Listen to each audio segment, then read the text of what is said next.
7 полициски началници и инспектори од СВР Штип и полициската станица во Кочани се уапсени во истрагата за трагедијата, бидејќи без проверки и без контрола на сопственикот на дискотеката Пулс им издале документи кои во 2023 биле употребени и представени како точни проценки за јавната безбедност и биле испратени во Министерството за економија. Меѓу осумничените и началникот на СВР Штип и првиот човек на кочанската полиција, соопшти обвинителството, а министерот Тошковски изјави дека се истражуваат за тешки дела против општата сигурност, за што затворските казни се движат од минимум 3 до максимум 20 години затвор.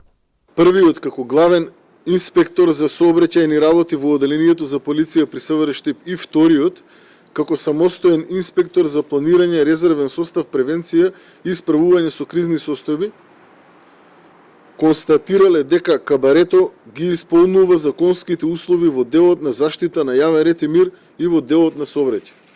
Петтиот како документарист во ПСО на Кочани изработил телеграма во која не навел точни и целосни податоци дека во и близина на кабарето има пријавени нарушувања на јавен ред и мир и пријавени кривични дела, додека шестиот во својство на заменик командир и седмиот како началник на оделение за внатрешни работи Кочани, иако знаеле дека има повеќе пријавени нарушувања на јавен ред и мир во и близина на кабарето, истите вака изготвената телеграма ја одобриле и подпишале. Иако се 7 на број, не станува збор за 7 началници кои вчера беа разрешени и сменати, туку за други вработени во полицијата.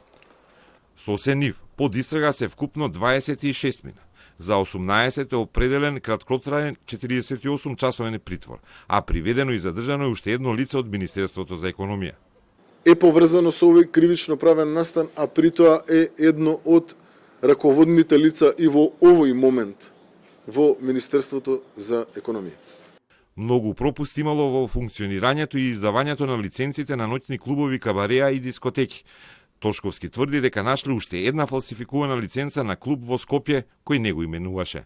Ова не е единствената фалсификувана лиценца која што била издадена во изминатиот период.